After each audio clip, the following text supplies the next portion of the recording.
and the mastermind himself, the creep, the pervert, whatever you want to call him, is back. Orochimaru.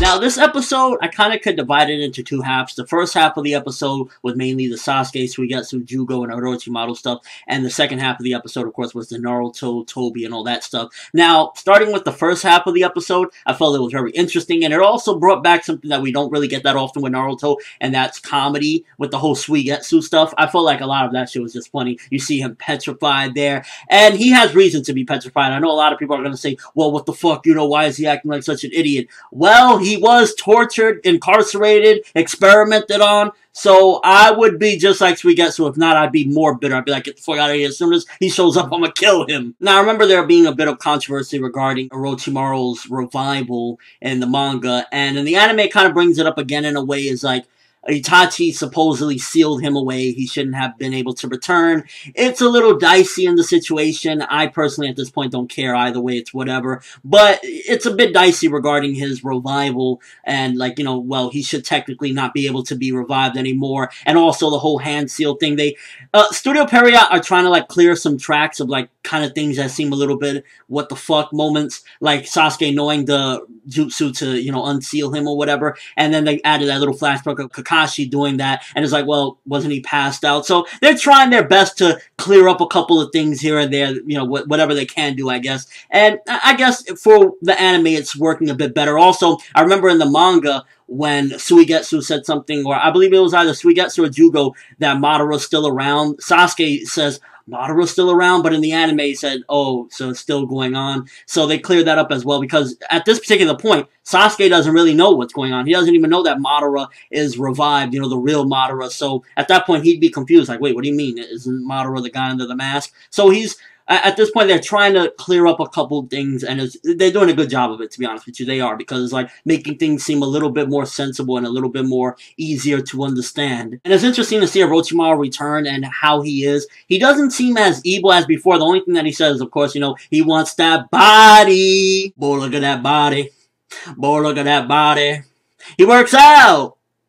But you can see, he almost felt sympathetic towards Kabuto, and he took all the Sage stuff away. So now Kabuto, if he went back, I feel as though the best ending for Kabuto would be to go and find his adopted brother, or, you know, foster brother, whatever you want to call him, to go and find him and live a more peaceful life and just be like a medical ninja with him, and, you know, kind of just settle down and put war aside already, because at this point it's like, you feel pity for him. And what the fuck was all the references towards his big snake? I just found that to be awkward as fuck. It's like, yeah, fuck it. One thing that this episode did very well as well is that it foreshadowed the future, not only for the one who knows everything, but also for Sasuke, because right now he's at a crossroad. He still doesn't know what he wants to do, who he wants to be, the type of person he wants to be. And I feel like this episode definitely displayed that he's at a crossroad and he needs to make a decision. Now, the ones who know everything, they could be a huge impact on him. And I think the way they edged it in there, they didn't make it obvious. They didn't give you any spoilers, and they did a good job of that as well. And it was kind of like Orochimaru's reaction that made it even more interesting. He's like, what? Why do you want, you know, to see them? You're just a child. And then Sasuke saying, yo, I'm not a child. Itachi's words definitely affected him very strongly, because prior to that, he was like, yo, fuck that. I'm killing the leaf. That's it. And after Itachi's words, it really made him think and want to kind of look in retrospect at what he should be doing instead of what he thinks he should be doing. I definitely say, while it isn't exact development as far as like pushing him forward, it is development in the sense that it's making him think and kind of consider his options and what he should really be doing. So I definitely enjoy that aspect of this episode as well. So I thought the first half of the episode was actually very good. Animation, it was very dark for some reason. They love making these cave scenes very freaking dark, so you barely see it. So like when you're looking at Orochimaru, it's like, wait, is that really Orochimaru? Because it's so goddamn dark. But it was a very good stuff in the beginning of the episode. The second half of the episode, a lot of it was recapping stuff that we already know. I mean, it had to do it to explain for the other characters to understand what's going on. Like the Ginkaku and Kinkaku brothers, we kind of already knew that.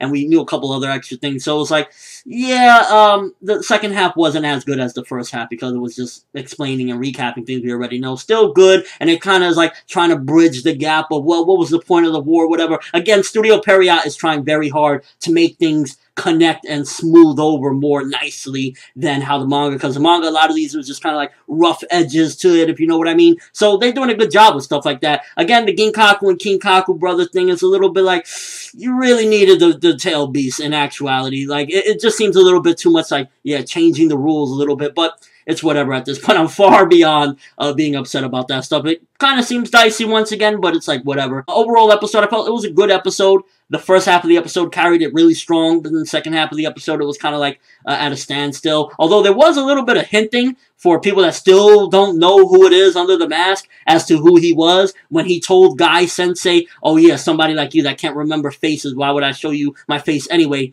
So right then and there, it's like, it's somebody that knows Guy personally? You know, so they definitely transitioned that as well. Good from the manga. I remember that line in the manga in particular. And it's like kind of hinting a little more who he could possibly be. So that's good stuff. I love the scene when Naruto is just charging towards the Ten Tails, or, well, not the Ten Tails, the Gedo Mazou with a Rasengan. That looked cool as well. But again, the episode overall was like, first half was very strong, and it probably would have been like a very good to possibly even great. But then the second half of the episode just dawdled around and told us stuff we already knew. So I'm going to give this episode 7 out of 10. It was a good episode overall. Felt like the second half kind of could have been condensed a little bit. Let me know what you guys think of the episode. First of all, do you call bullshit on the whole Orochimaru revival when he was sealed away by Itachi? Also, what do you think about the Ginkaku, Kinkaku chakra, as well as the 8 tails, you know, little tentacle? Do you think that it's kind of them just like twisting it in a way? And how big do you think Kabuto's snake really is? That's all I have for this review. Thanks for watching. Hope you enjoyed. Thumbs up if you can't wait to see what the hell Orochimaru's gonna do, because he's looking very interesting right now. Right now, it seems like he's not interested in the war, he says. The only thing is he still wants that young Uchiha body, so it's kind of like, what the fuck is he planning? What is he up to next if he knows pretty much everything that's going on? Can't wait to find out. I'm ForneverWorld, and as always, people, have an awesome day.